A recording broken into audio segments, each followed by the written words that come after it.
সন্ধ্যার কথা শুনে কষ্ট পেল তারা। সম্পূর্ণ জানতে ভিডিওটিতে একটি লাইক করে প্রথম থেকেই দেখতে থাকো। হ্যালো বন্ধুরা, টলিউড স্টুডিও পাড়া চ্যানেলে তোমাদেরকে স্বাগত। গল্পের শুরুতেই দেখা যায় অঙ্কনের ব্যবহার দেখে চমকে যায় তারা। অঙ্কন বলে, এই শোনো তারা, একটাও আউফাও কথা বলবে না। আমি তোমার আউফাও কথা শুনতে পারবো না। আমার যা ইচ্ছে আমি তাই করব। আর মাঠানকে এবারে আমি উচিত শিক্ষা দেব। তখনই তারা বলে, সেটা তো সম্ভব না, মাঠানকে আপনি কিচ্ছু করতে পারবেন না। তখনই অঙ্কনের মা বলে, বাবা অঙ্কন, এই মেয়ের তো দেখছি প্রচুর চোপা আছে।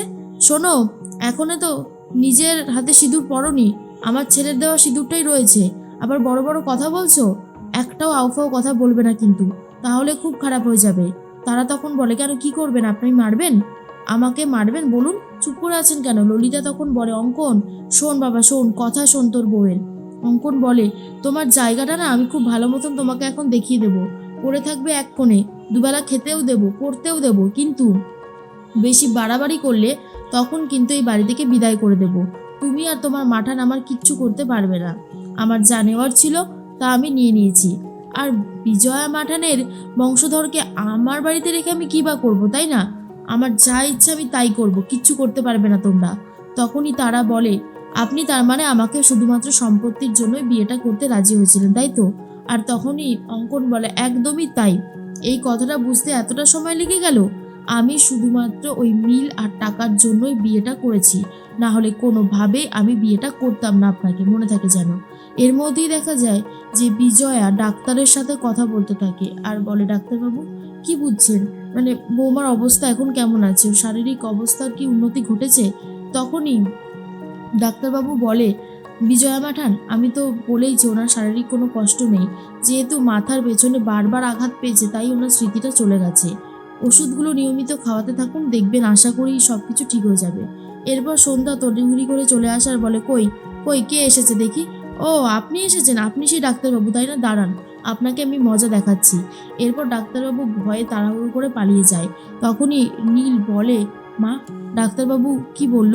এরপর বিজয়া বলে, ডাক্তারবাবু বলল বৌমা এখন স্মৃতিশক্তি ফেরাতে পারবে কিনা সেটা তো ডাক্তারবাবু জানে না। ওষুধগুলো নিয়মিত খাওয়াতে বললো আর বলল সব ঠিক হয়ে যাবে, শুধু একটু ধৈর্য ধরতে, কোনো এক সময় সন্ধ্যার স্মৃতি এমনিতেই ফিরে আসবে। কথাটা শোনার পর ঈশ্বর মনে মনে ভাবে, সর্বনাশ, সন্ধ্যার যদি স্মৃতি ফিরে আসে তাহলে তো আমি সবার আগে জেলে যাব। না না, সন্ধ্যার স্মৃতি কিছুতেই ফিরতে দেওয়া যাবে না।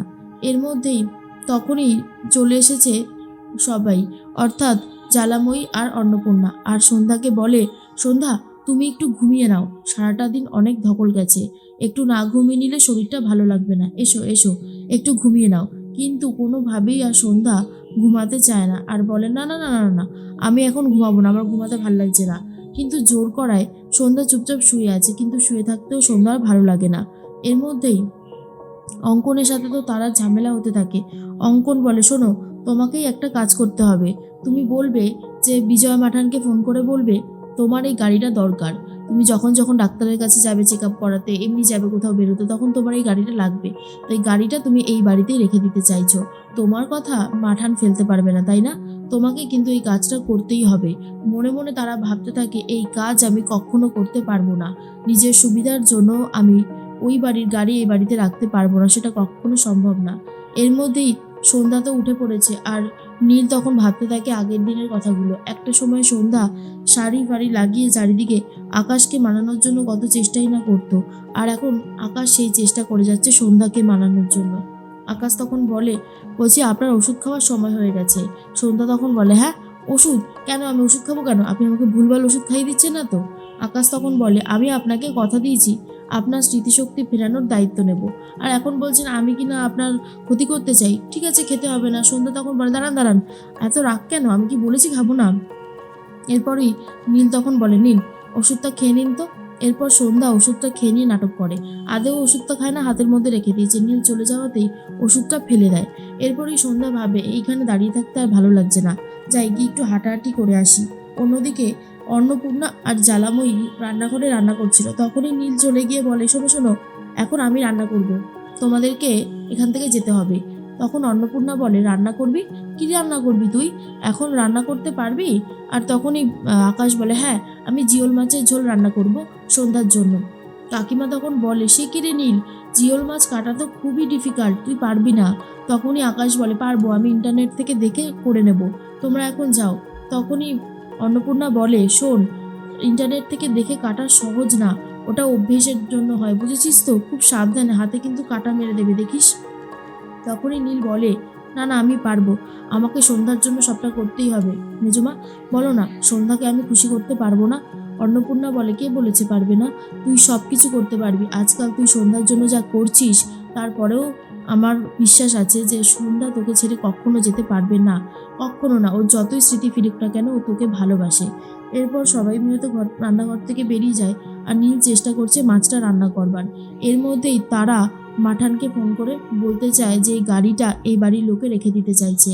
বিজয়া বলে, বলো তারা, কি হয়েছে? তারা তখন বলে, গাড়িটা গাড়িটা আর কি এখানে রয়েছে।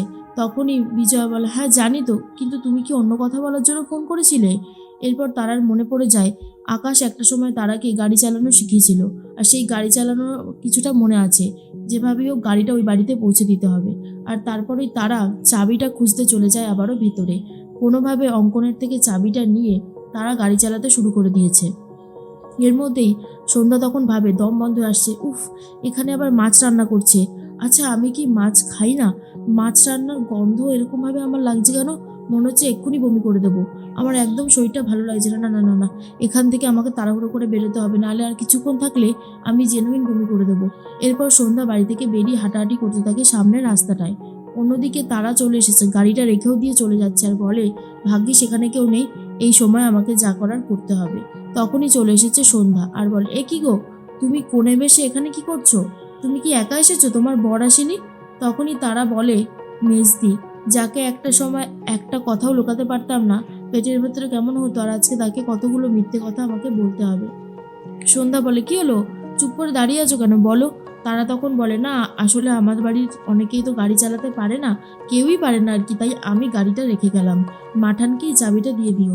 তখনই সন্ধ্যা বলে, ও, তুমি চাবি দিতে এসেছো, ঠিক আছে, আমি বলে দেব। সত্যি তোমার অবস্থা দেখে খুব খারাপ লাগছে, জানো, তোমার বর আসেনি?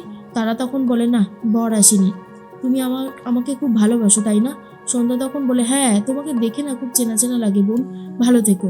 আর এই কথাগুলো শোনার পর তারার খুব কষ্ট হয় এটা ভেবে যে মেজদির স্মৃতিটা শেষ পর্যন্ত এইভাবে চলে গেল। এর মধ্যেই সন্ধ্যা ঘরে যেতেই আকাশের ওপর প্রচুর চোটপাট শুরু করে দেয় আর বলে, হতে পারে না, হতে পারে না, আমি আপনাদের বাড়ির কেউ হতে পারিই না। আমি যে মাছ খাই না সেটা আপনারা জানেন না, মাছের গন্ধে আমার বমি আসছে, এটা কি করে সম্ভব? আকাশ তখন বলে, মা, ডাক্তারবাবুকে ফোন করো তো, এমনটা কেন হচ্ছে জানতে হবে। তখনই বিজয়া বলে, হ্যাঁ হ্যাঁ, আমি এক্ষুনি ফোন করছি। আর অন্যদিকে সন্ধ্যা বলে, শুনুন, আমাকে নিয়ে এত ভাবতে হবে না, ওই মেয়েটাকে নিয়ে ভাবুন, তাহলেই কাজ দেবে, ওই বউটাকে নিয়ে। বিজয়া তখন বলে, কোন বউ, তুমি কার কথা বলছো? সন্ধ্যা তখন বলে, কেন, ওই যে ওখানে দাঁড়িয়ে ছিল ওই মেয়েটার কি যেন নাম বললো, তারা, হ্যাঁ তারার কথা বলছি। আর আকাশ আর বিজয় শুনে তো আবার চমকে যায়।